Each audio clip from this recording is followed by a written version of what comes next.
Hey folks, walk with me. Well, a question came in about mindfulness. This person saying, hey, I'm a middle-aged person. I'm trying to get into mindfulness. I'm working hard at it every day, but I'm finding it very distressing. I'm really noticing ways in which I've really messed up my life, and I'm noticing how much work I have to do. And that's kind of freaking me out. And so they're having this not the response or not the experience that you'd be trying out mindfulness to have. they're getting distressed and agitated by it. I think we can break it up into two different things. I think we can address the I've made a mess of my life in one part, and we can address the I feel like I have so much work to do in another part. We'll handle both those parts in this video. On the I've made such a mess of my life part, there is a whole realm of mindfulness and meditation and just work in general that you can do around self-compassion, around finding compassion for yourself and for others. I know there's a meditation out there called it's escaping me at the moment. I'll put it in the description. But that is particularly aimed to help people find ways to infuse a sense of self-compassion and then extend that out toward others. And it does it in a way whereby, it might be easier for you to have compassion for others, and then you can actually bring it in toward yourself. So you can do it in either direction, whichever feels more comfortable. But that would be one. Tonglen, I think it's called, something like that. But I'll look it up and put it in the description.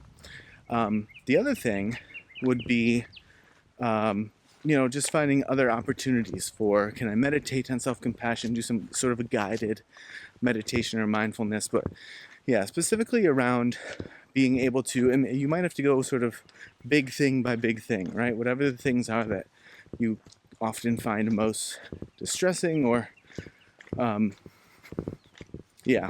just make you feel like you've screwed up the most. You might have to kind of work through them and give yourself a break and some grace for each one of them. And if that's the case, so it goes. You're going to come out on the other side of it in a better place, or at least in a place that seems like it aligns more with where you're trying to go. But the other thing is on the part about, feeling like you have so much work to do. Honestly, I think you will probably always feel like you have so much work to do. Probably a big component of what you're feeling right now is, there's a lot in front of you and it's new and you don't have any wins yet. You haven't seen any changes starting to take place. And so you don't have any positive reinforcement, we could say, right? It just all feels hard at the moment. You can try to slow down, again, with self-compassion, grant yourself some patience, and there's no time box here, right? No one's standing over you with a stopwatch saying, do it within this time frame or it doesn't work. I understand that even absent of that, you just want to make progress more quickly, but it's very individualized, right? It's whatever it is that you're trying to accomplish, address, work on, and then the speed at which you do that. It's just very individualized.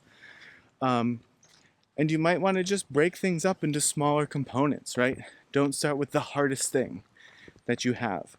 Don't start with the most complex thing. Or if you don't really see a way around that, then find a way to break up the complex thing into much smaller pieces and say, okay, I'm going to do this a piece at a time. But even once you have made significant progress, you're still going to have a sense.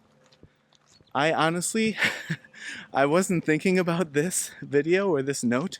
I had this thought no more than 2 hours ago of like, oh my God, I'm starting over with this thing again, starting back at square one, just on something else, but still back at square one. Do I really want to do this? The reality is time is going to pass anyway. You're going to do something with that time anyway. And so feeling good about what you're doing with that time is important. And I think that's, you both have to acknowledge that, yes, it's true. It's going to be lengthy and there's a lot of work to do. But like I say, at the end of the day, that time is going to pass anyway. And so this is how you can feel good about how you have passed that time. And you will have moments of appreciation and ease and greater sense of well-being. And then you'll have periods where you won't. And you'll have periods where you had those things and they shift and then they come back. And it's all a matter of sticking with it.